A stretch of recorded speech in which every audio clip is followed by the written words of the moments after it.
Signature Morning Show on Signature TV. It is the Ash Wednesday, but we want to continue our discussion on career women and challenges of work-life balance. And to have this conversation again with us is public health nurse specialist, the coordinator public health unit, Department of Nursing Sciences, UNEC, Dr. Judith Ilo. Good morning, Doc, and thanks for joining us. Good morning, thank you. As career-driven women, there is a desire to have it all. Success in our careers, time with family, self-care. And most times it doesn't pan out that way, the way we wish to have it.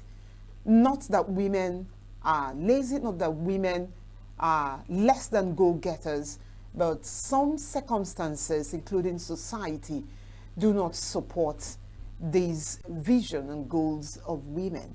But I'd like to start this by asking, is it achievable? Is it workable? Do you think that it is possible for a career woman to have a balanced life at home and elsewhere? Well, thank you. Life is all about balance. And when you're able to maintain balance, you're able to maintain good health.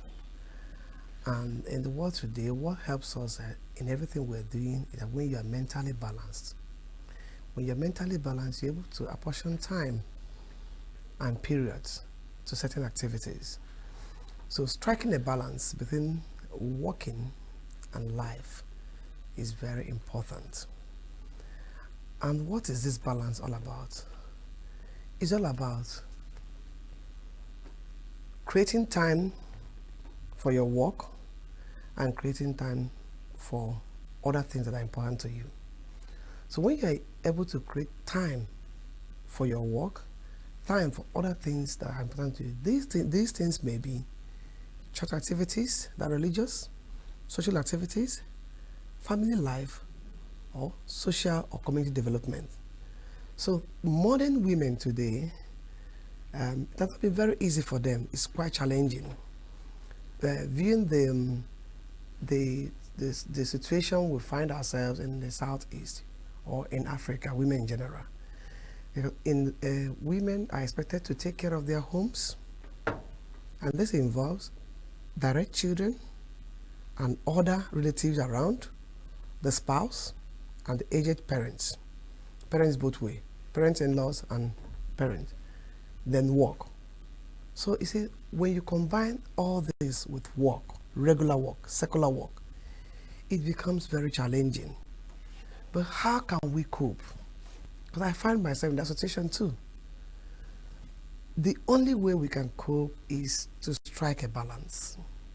When you strike a balance and you create boundaries, this is where my work will stop so I can have time for all these things.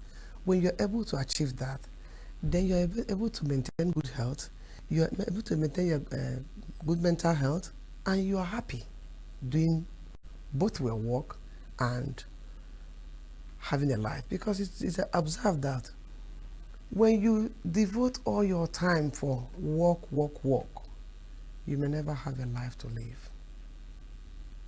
Now, I don't know now if this is a myth or a fact that successful career women do not make, are not good, successful homemakers. You yourself, you're a career woman.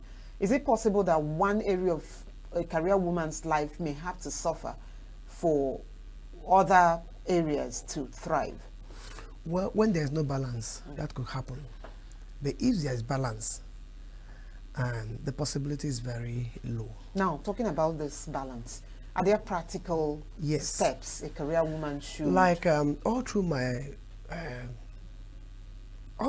throughout my productive years, I've been a mom. I have a family. I have parents, though both of them left last year. I have parents-in-law, and I have 5 kids. Doing all my work, going to work, working as a clinical nurse, then in UNH. Now, going for upgrading my educational level. I was having children when I was doing my bachelor's. I was having children when I was doing my master's, working, keeping family. So it's all about balance. How am I able to do this? You start with assessment. In assessment, you find out what is taking my time. How can I improve on this? Sorry, excuse me. How can I strike a balance between work and life? Because if you just do work, you end up seeing that you've lost your social relationships, you've lost your relationship, you've lost your family, and that work won't even do much for you, because that work, you're doing that work for a particular purpose. Some people do work because they want to be recognized, but majority work because they need to earn a living. Now, when you devote all your time working, you're getting the money, you're not training your children, you're not taking care of your spouse, you're not taking care of your family in general, you may end up losing all. So what I did is, I did an assessment to find out, in assessment, I was able to find out all my needs, social needs, religious needs, family needs, and my work and its demands. So when I was able to do that, I said, I need to go to work 7 in the morning and get off from work about 4 p.m. What happens between 4 p.m. and 10 p.m.? I need to figure that one out and say, this is what I want to do, this is what I want to do. Basically, when you're doing something you're happy with outside your work, you're living your life. Some people might be just to be helping people in their grooming young girls, doing other things, being involved in church activities. Those things that you find interesting are part of what makes you part of what makes that living that life, in quotes. Now, if I go to my work in the morning, all of us will leave the house, the kids are going to school, drop them off to school, go to work, stay at work. But nothing is cast on stone. You might be in that work, there will be an emergency phone call. Your daughter is ill, your son is ill, your husband is ill, grandma is not doing well. What do? You prioritize. Take the one that has the most need at a particular time. Most basically, health needs. When there is health, because when the life stops, nothing moves. So when there is need for health, for yourself, for your family, for your dependent others, you attend to that. Then during weekends, I'm not working, I'm not going to work, but I work Monday to Friday. I use that weekend to look at all the things that I was not able to do because of my work demand.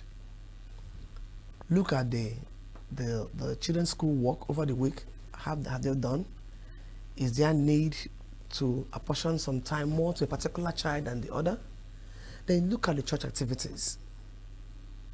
If I have midweek service, I didn't attend. Why didn't I attend it? And I go back to my assessment. How do I make it better? How do I plan it to make it better? So that I will get some time for my midweek activity. Then you fix that one. Then on Sunday, you attend to your religious activities, get back home, prepare some short meal for your family, discuss with your family, have time to play with the kids, have time to rest too. If you have social engagement, you apportion time. Personally, if I have to attend something and that thing will encroach on my time that I need to rest, I will not. What I will do, I may just show up 5 minutes, please, I needed to be somewhere, I just wanted to identify with you, I hope you are doing okay, congratulations, I leave. So when you're able to do the planning, prioritize it, and at the end of the day, if it is not working, you go back to evaluation. What did I not do right? Why is it not working? If you are realistic to yourself, there are things that take your time that shouldn't take your time. From those areas, you're able to cover some time. And when you create boundaries, stick by that boundaries. If you say, I'm going to bed at 10 o'clock, go to bed at 10 o'clock. That's part of sleep hygiene. And if you say, I want to be at the church between 8 o'clock and 10 o'clock, And you go to church and you discover that the reverend or the pastor is not keeping to time. And that time is encroaching on your own time. It is not bad to leave the church and go and attend to things, but you have a plan. You cannot go to church and church will spoil your plan for you. No. Because you have a plan already. This church service is 1 hour, 30 minutes. Okay, let me give maximum of 2 hours. And 2 hours, they are still doing that in the church. Personally, I will leave. Because I have my timetable on how I want things to work. Because each time I deviate from that timetable, I see some part of the activity I needed to do suffering. All right, these are practical steps, and I'm sure our viewer right now are taking note, especially female viewers, taking note of the practical steps. They are really, really practical and worthy to imbibe. Let's talk about the workplace. Are there challenges that women are faced with that also scatter the plan you're talking about and not enabling them to have a balance of life? Yes, work can be so demanding and challenging at times. You may plan to go to work and come back by 4 p.m. It doesn't work that way at times. It doesn't happen every day. Those of us in the education sector, you may go to school and there's an assessment exam that could take 2 or 3 hours. Something can happen. Other logistics can make it go beyond that time that you have allocated for that exam. What do? You go back to your drawing board and see, are there things I can move to the next day? Because you don't have to do everything. Work doesn't finish in a day. Are there things I can move to the next day? Are there things that needed my immediate attention? You prioritize what you have on for that day activity left. When you prioritize that, I will do this one now. This I can move tomorrow. Being careful to move the ones that are movable. There are things that is you must do it. You attend to those ones. Now, at times you may even go to work. You discover that things are not working out the way you want it to work out for. You may go to work, you're applying to have a lecture, and there may be emergency in school. You attend to the emergency and move something. But the greatest challenge that women have is at home. Okay. You may be so busy in the office, doing office, but when you get home, these are African sites and African men. They want the woman to do everything at home. The woman will take care of the kids' assignments. In fact, I know of a friend that she will do school run in the morning, she will do school run in the afternoon, she will cook, she will do laundry, and the husband will just come and be encouraging her. My dear, you are trying, please, well done, I'm supporting you. I don't like that kind of support. Because when you overwork yourself, work burnout, it brings along itself with health challenges, hypertension, diabetes, and other psychosomatic illnesses that are avoidable.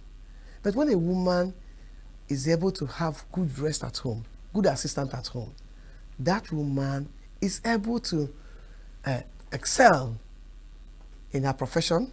She's able to be happy. She's able to enjoy life. And she's more productive. Yes, and that enjoying life means having time to do those things that interest her. If it's dancing that is interested, she will have that time to dance.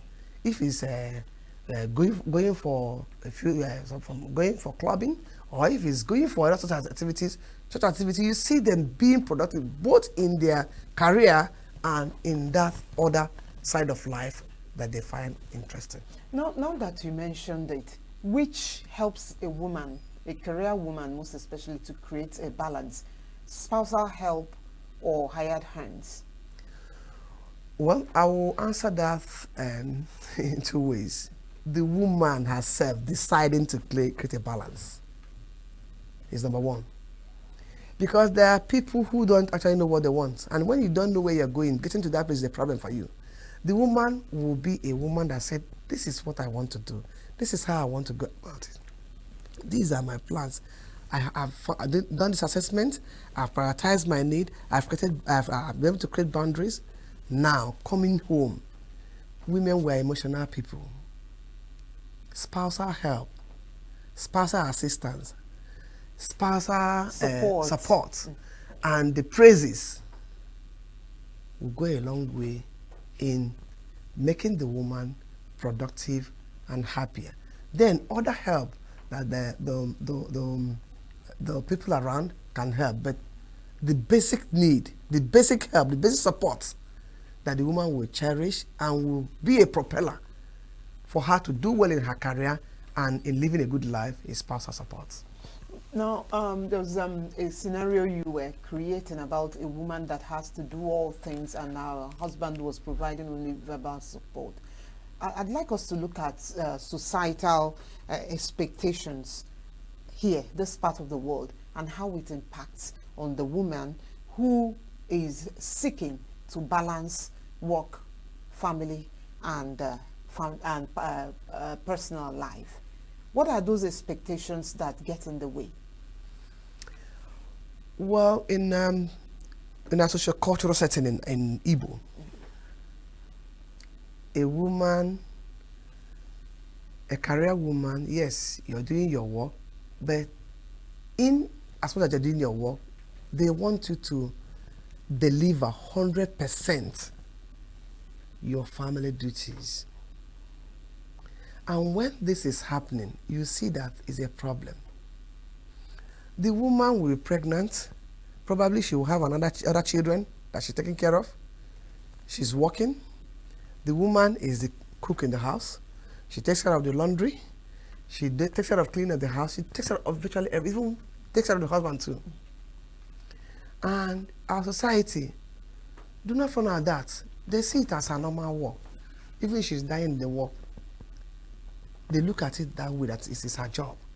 But if we have this Western orientation, that woman has gone to work for 8 hours somewhere, and somebody who has done 8 hours somewhere needs rest, physical rest, emotional rest.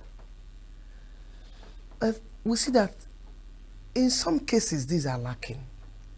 And when they are lacking, what does it result to? Emotional burnout, physical burnout, psychosomatic illnesses, and other physical illnesses. All right, before we let you go, let's look at other countries of the world. You talked about your reproductive days, and it got me thinking.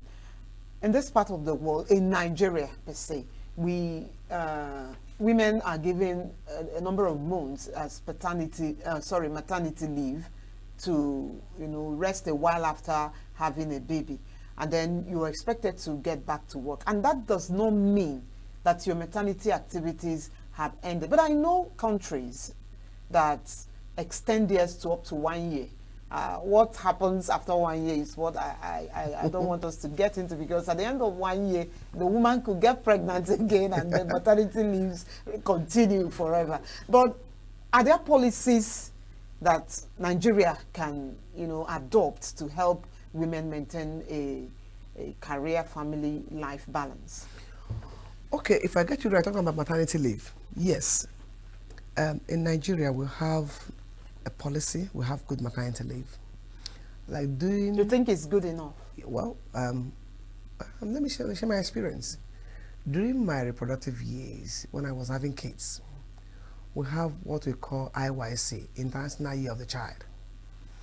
And that IYC was put in place to assist mothers who just delivered to be able to breastfeed their children up to 1 year. How does that work? Once you have a baby, you have your maternity leave about 4 months. After maternity leave, you resume duty and you're placed on light duty, 3 hours a day, not much. And then I was a clinical nurse in UNTH. So when you go to work, they give if you're they're posting the roster, on your roster where your name appears, they will write IYC. IYC means International Year of the Child. Telling everybody that you're just reviewing from maternity leave. You will do that for 6 months, no night duty. So when they put you on IYC, they put that staff that will support you. I go to work 9 o'clock. I close 12 p.m. 12 noon. It's not much. So within that time, I will express breast milk for my baby. My mother-in-law will give the baby the breast milk for when the baby is hungry. Within 3 hours, I'm back. I will do that for 6 months. Meanwhile, I've enjoyed maternity leave for 4 months, plus 6 months, 10 months. Then we start negotiating. When will she resume night duty? Internally, among the nurses, they will say, let's allow her baby to get to 1 year before we place her on night duty. And I think that helped me so much. That within 1 year, if you want to breastfeed, like me, I breastfeed exclusively for 1 year, exclusively for 6 months, and I continue to breastfeed for like 1 year and 6 months. Wow. So with That's that, a lot, isn't yes, it? with that, I'm able to give my child the best, have time for myself, have time for my family, do the things I like, this living a life, because I have time. So, and now, maternity leave has even been extended to fathers too. Okay. So They can take paternity yes, leave I as think well. the Nigeria is making it good Okay. for young. And you young think parents. there's nothing to add to what they have done for women? Well, I know that people who have quadruplets, triplets, they have more problem than others. But I think if you know that you are not able to cope, you talk to your supervisor. You take 1 year leave without pay and take care of your kids And return get to, back. Yes. to your work. All right, thank you very much, Dr. Judith Ilo, for finding time to be with us on the Signature Morning this morning.